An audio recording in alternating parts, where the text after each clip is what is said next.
মাংসটা অনেকটাই প্রায় সিদ্ধ হয়ে গেছে যাচ্ছে রে পুরো।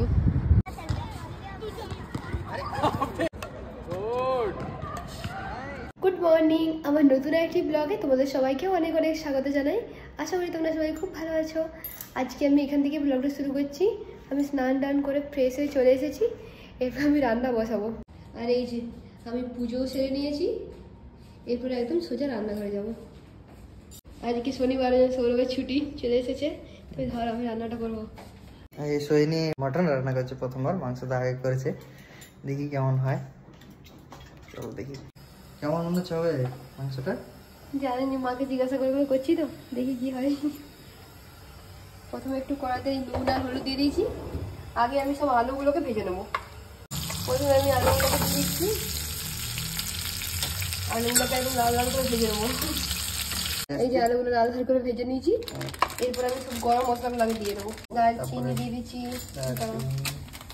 আর তেজপাতা, শুকনো লঙ্কা, লঙ্কাটা ভেঙে দিই নাহলে ফেটে যাবে, এলাচ, একটু জিরা, একটু গোলমরিচ আর একটা লবঙ্গ, বাস।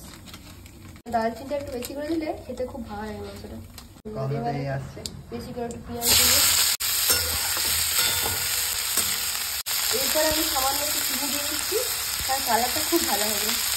এরপর আমি এখনই একটু তেলের উপরে পেঁয়াজের সাথে কাশ্মীরি লঙ্কা দিয়ে দিচ্ছি, কালারটা আরও ভালো হবে।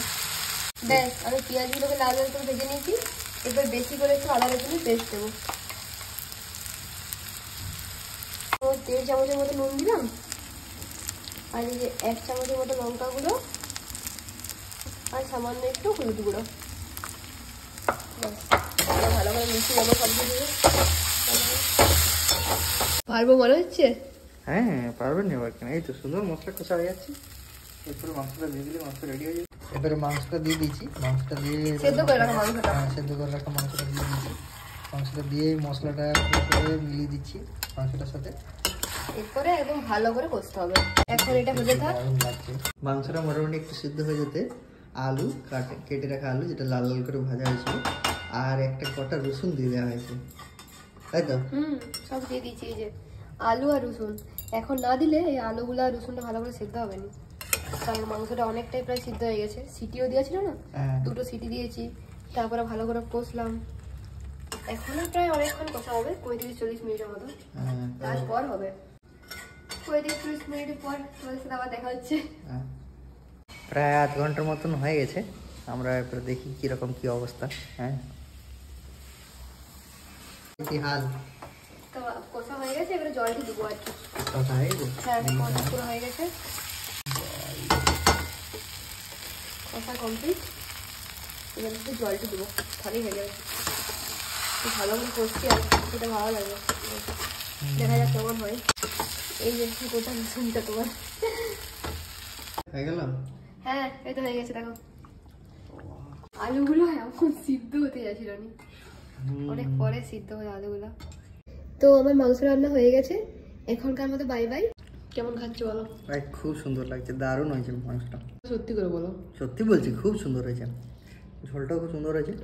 একদম এখানে কড়া শুদ্ধ রেখে দিয়েছি, নিচ্ছি আর খাচ্ছি। ওই যে এখানে চাটনি আছে আমার, এখানে আমি নিয়ে নিয়েছি। এই মাত্র আমরা দুপুরের খাবার খেয়ে নিয়েছি। চল এরপর তোমাদেরকে দেখাই যে কত রোদ দিয়েছে, তোমাকে দেখাচ্ছি।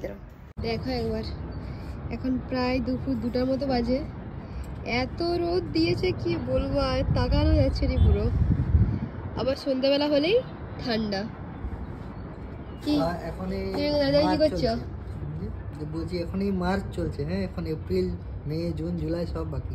টিকতে পারবে না, সবসময় এসি জ্বালিয়ে বসে থাকতে হবে। হ্যাঁ বিশাল গরম হবে এবারে। আগেরবার গরম থাকে না, ওই জন্য। এখন প্রায় সন্ধ্যে 8:30 মতো বাজে।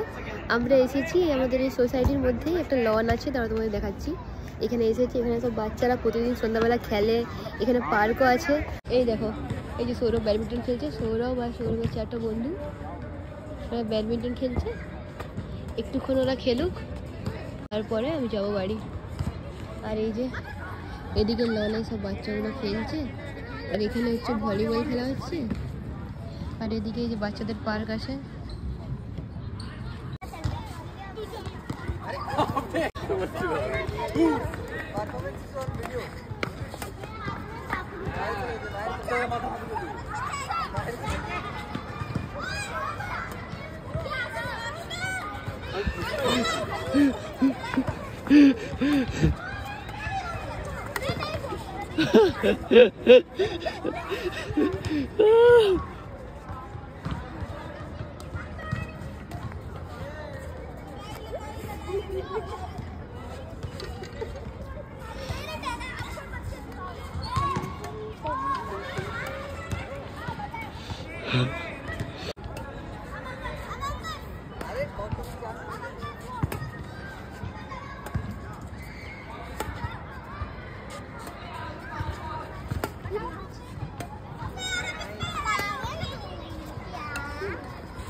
কোথায় থাকবে?